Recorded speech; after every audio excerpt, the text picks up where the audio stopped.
E você segue acompanhando o Jornal da USP até as 9h30 da manhã. E nós vamos agora, mais uma vez, mergulhar nos temas do meio ambiente. Vamos conversar com o professor Pedro Luiz Cortes, professor da ECA e que desenvolve o projeto O Ambiente é o Nosso Meio. Tudo bem, professor? Bom dia. Bom dia, Roxane. Bom dia, ouvintes. É um prazer conversar com vocês novamente. Muito bem. Hoje a gente vai falar sobre construções sustentáveis, ou seja, tem crescido muito interesse nesse tipo de construção chamado de correto, né? Ambientalmente correta essa construção. Perfeito. Mas o que exatamente isso significa? O projeto tem que responder a essa expectativa do início ao fim?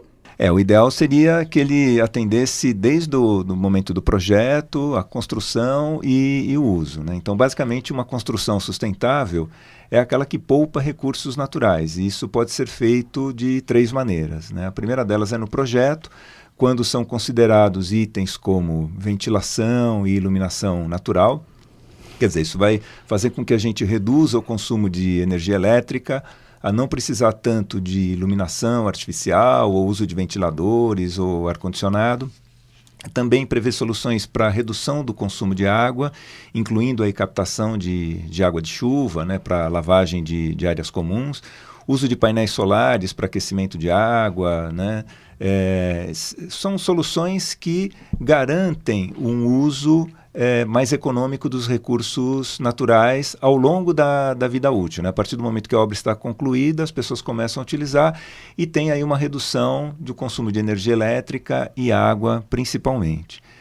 Uma outra maneira é a escolha de materiais, né, com o uso de materiais ambientalmente melhores. Então, na semana passada, por exemplo, nós falamos a respeito da economia circular, né, onde você pega o que é resíduo para um determinado empreendimento, uma determinada operação, e transforma isso em matéria-prima para uma outra atividade. E isso tem sido cada vez mais frequente na construção civil, porque os resíduos de construção civil, né, o que a gente chama normalmente de entulho, ele é reprocessado, gerando areia e brita para usos não estruturais. Então, preenchimento, por exemplo, de paredes, pisos, ele pode ser feito dessa maneira. E isso, além de dar conta de alguma coisa que era resíduo antes, né, você economiza porque você não tem que extrair material novo da natureza. E, normalmente, em São Paulo, esse material tem saído mais barato do que você buscar isso nas cidades aí no entorno da região metropolitana. Vários aspectos positivos, né? E uma outra possibilidade é o gerenciamento do canteiro de obras, né, tendo em vista a redução do consumo de energia elétrica, a redução do consumo de água e também a redução do desperdício de materiais. Então, um projeto sustentável, ele contempla uma construção sustentável contempla todos esses 3 aspectos. Professor, uma dúvida. Aí todos estamos nos perguntando, isso é fantástico, né? Ter um prédio, assim, um escritório, a minha casa desse jeito, ou o prédio onde eu vou morar. Agora, esse tipo de construção, as construções sustentáveis, elas são caras? Ela tem um custo mais elevado?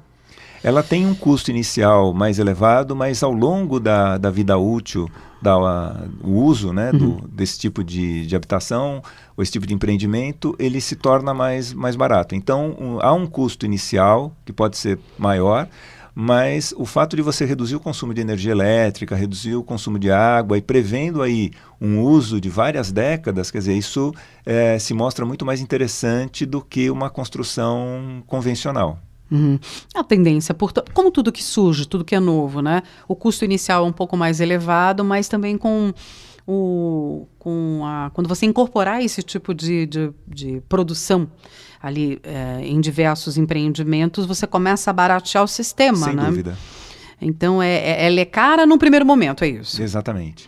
E há também como é que a pessoa vai se certificar de que a construção ela é sustentável, né? Ela vai acreditar no vendedor. Justo, no que é vendido, na ideia. E tal.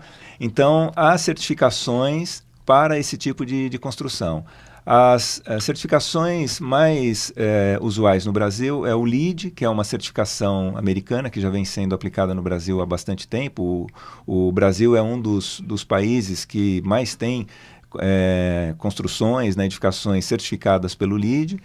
Tem o Aqua, que a origem dele é uma certificação francesa que foi adaptada pela Fundação Vanzolini, né, adaptada às condições nacionais. Tem o selo azul, que foi desenvolvido pela Escola Politécnica aqui da USP, pela Universidade Federal de Santa Catarina e pela Universidade Estadual de Campinas, né, a Unicamp. E ele é utilizado pela Caixa Econômica Federal para a classificação socioambiental de empreendimentos residenciais, né, que ela financia. Essas certificações elas são todas opcionais e são certificações que vão avaliar o empreendimento como um todo. Agora, há também o selo Procel Edificações. O selo Procel é aquele selo que a gente encontra em aparelhos elétricos, por exemplo, geladeira, máquina de lavar roupa, tal, que mostra a eficiência energética, né, e eficiência no consumo de água desses equipamentos. E já está em uso o selo Procel Edificação, que ele verifica a eficiência energética das edificações. Aí ele se concentra principalmente no consumo de energia elétrica. Então, com esses selos, o consumidor ele tem a garantia de que o empreendimento ele é sustentável, de que a construção obedeceu a parâmetros rígidos, né? E certamente ele vai ter um consumo menor aí de energia elétrica, de água, e isso se torna bastante interessante no longo prazo. E, professor Pedro, nós já temos construções desse tipo, construções sustentáveis em São Paulo, por exemplo? Há vários empreendimentos, já, né? Sim, principalmente com os selos LEED e Aqua, que são os mais antigos. Uhum. Muito interessante. Vejam só, né? A gente ouve falar dos assuntos, dos temas, mas não conhece profundamente. A nossa ideia aqui é justamente detalhar alguns destes temas. Você provavelmente já pode ter entrado num prédio como esse e não ter conhecimento disso, né, de que ele funciona dessa forma sustentável. Muito bacana. O professor Pedro Luiz Costos conversa com a gente aqui semanalmente, apresentando temas deste projeto O Ambiente é Nosso Meio. Obrigada, professor, pela participação. Bom dia a todos, foi um prazer conversar com vocês novamente.